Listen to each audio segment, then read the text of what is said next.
Nitro at Six Flags Great Adventure in Jackson, New Jersey was one of the earliest Bolliger Mabillard hypercoasters.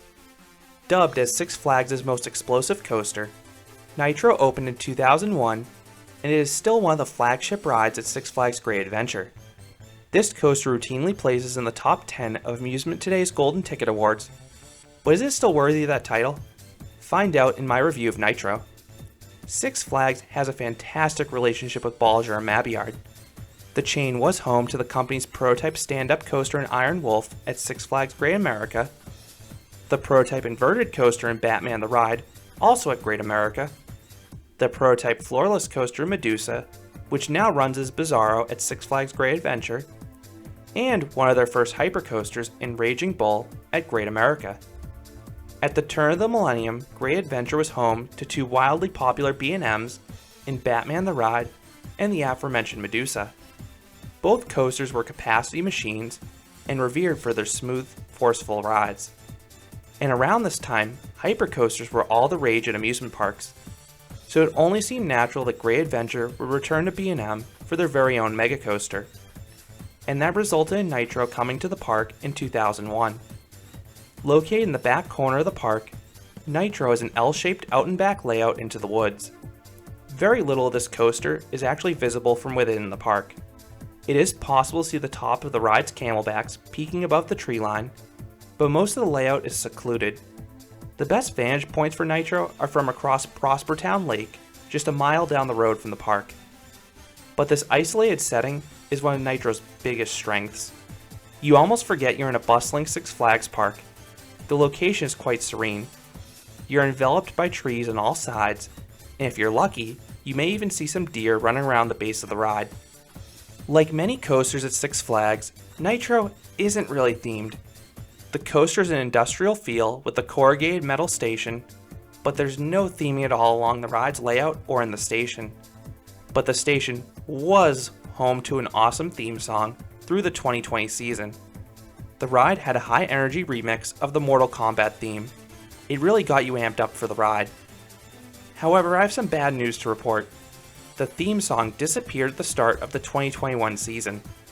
I hope it returns in the future, because for me, it was as iconic as Millennium Force's station music. If you were to guess which coaster cycles the most riders in the Six Flags chain, which coaster would you guess? I'm guessing you'd choose something at a year-round Six Flags park, like Magic Mountain or Over Texas. But much to my amazement, Nitro actually holds the record as the most cycled coaster in the entire chain for a year. And keep in mind, Great Adventure is a seasonal park that routinely sees temperature drop below freezing towards the end of the season. That says many things about both Nitro and Great Adventure.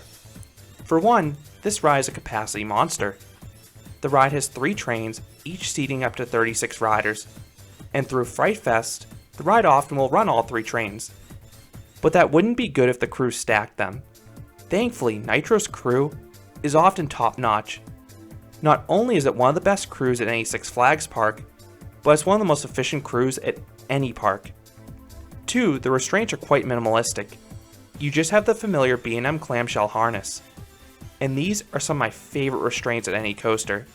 They're extremely comfortable, and they give riders ample room to experience this coaster's sustained floater airtime. And from the perspective of the ride crew, these harnesses are extremely easy to check. They're big, and you only have that lap bar. And it's especially true because there are no redundant seatbelts like the B&M Hypers at the Cedar Fair parks. 3. Great Adventure is one of the most aggressive parks in the world when it comes to running rides in inclement weather. I honestly don't think the park cares what the conditions are, outside of thunder and lightning. As long as the park is making money, and the ride will physically operate, they will run Nitro. I have ridden this coaster in the pouring rain. I have also ridden this coaster in 30 to 40 mile per hour sustained winds, when it came darn close to valleying on the camelbacks. And most impressively, I have ridden this coaster in sub-freezing temperatures for holiday in the park. I think the coldest ride I've had in Nitro was 16 to 17 degrees. It felt like it would rip my face off in the bitter cold. Throughout this review, I will make sure to highlight the differences if you ride Nitro at holiday in the park versus any other time of the year. Nitro behaves and operates a lot differently for the park's Christmas event. For one, it usually runs just 1 or 2 trains for Holiday in the Park. This is mostly because of the reduced crowd levels, so the third train is unnecessary. Nitro is usually a walk-on most days for this event. The other reason is because the park wants to minimize the risk the coaster could valley. The ride notoriously runs slower in the cold, like many coasters, so the park likes to fill the trains up as much as possible to mitigate this risk. Normally, the park will allow you to wait for any row you want, but for Holiday in the Park, they sometimes need a front-load Nitro depending upon the weather conditions, so you may not be able to get the back row, which is my favorite row in this coaster. The back is easily my favorite seat in the summer, but in the bitter cold days, there's less of a gap. While the airtime is still stronger in the back, there's something special feeling the full force of sub-freezing winds against your face. It's something I never thought would have been possible a decade ago. Nitro is also less reliable during Holiday in the Park. Typically, Nitro is extremely reliable. Otherwise, it would not have the record as the most ridden attraction in the chain for a year. B&M hypercoasters in general are among the most reliable rides out there. But Great Adventure pushes this coaster, and many of their other rides, to the limit during Holiday in the Park. The sub-freezing temperatures make Nitro cranky, especially once the sun goes down. And the airtime can also vary quite a bit depending upon these conditions. It is a symbiotic relationship between the first and second halves. Nitro's first half is superior in warm weather, but on a cold or windy day, the second half has the potential to be better. A lot better.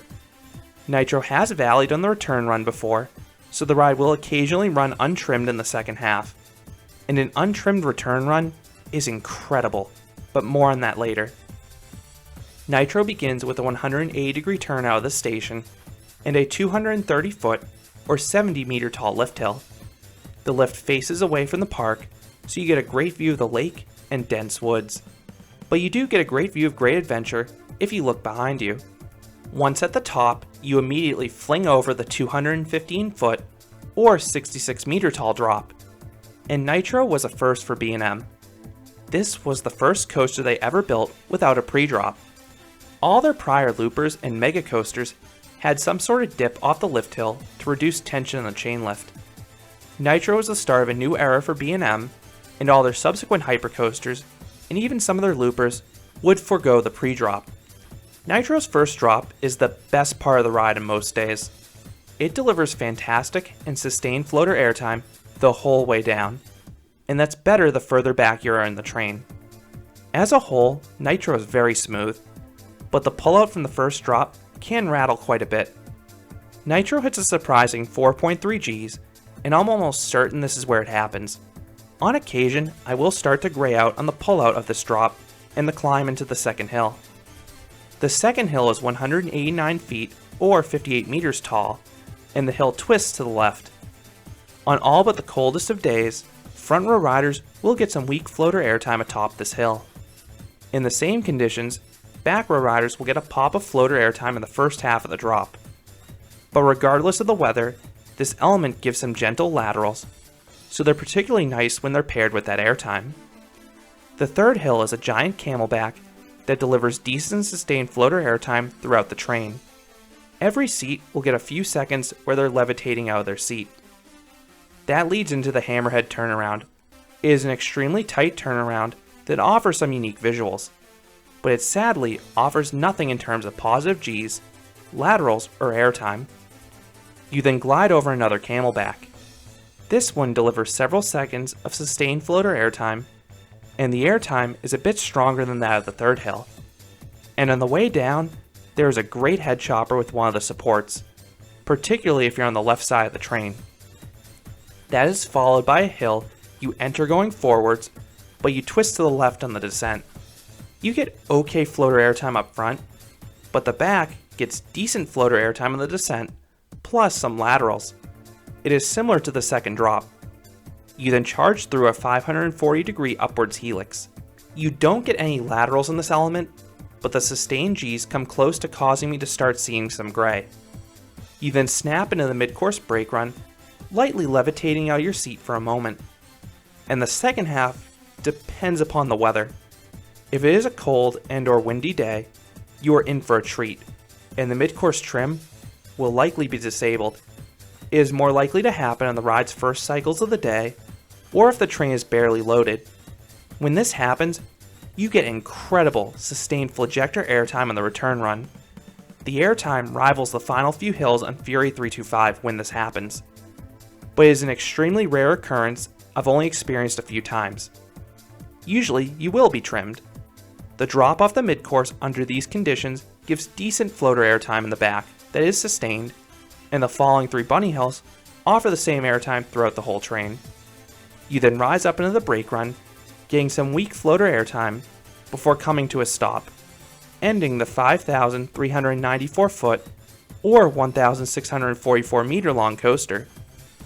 In terms of pacing, Nitro is interesting. Most B&M Hypers have a trim break or two on the camelbacks, in addition to a mid-course trim. Nitro does not have any trims on the camelbacks. The mid-course is the only trim, so you don't feel a sudden speed loss on any of the camelbacks that you might get on the other B&M Hypers. I do think Nitro is well paced. It may not be as agile as the newer B&M Hypers, it's more graceful than intense, but the fact it keeps throwing floater airtime at me keeps me happy. And outside of the hammerhead turnaround, I think every element delivers. And Nitro also holds its speed pretty well, even in cold weather. So what would I rate Nitro? I would give this coaster an 8.5 out of 10. Even though it's among the earliest B&M Hypers, Nitro is a very good coaster. The coaster is a wildly efficient floater airtime machine. The ride doesn't have the abrupt bunny hills or ejector airtime you can find on other hyper coasters, but it's a master of the floater airtime. And when you pair that airtime with the ride's wonderful wooded setting and a super rideable experience, it is a winner in my book. Nitro is probably deserving of its high placement on the Golden Ticket Awards shortly after it opened, but I do prefer B&M's newer hypercoasters and the more aggressive steel coasters out there. But I always look forward to the next time I get to ride Six Flags' most explosive coaster, and it is the perfect complement to the ejector airtime you can experience across the park in El Toro. So those are my thoughts on Nitro, the B&M hypercoaster at Six Flags Great Adventure. What are your thoughts on this ride? How do you think it compares to the other B&M hypers out there? I would love to hear your thoughts down in the comments. If you enjoyed this review, I'd appreciate if you gave this video a like, and you considered subscribing, because there'll be a lot more roller coaster and Amusement Park videos here at Canopy Coaster.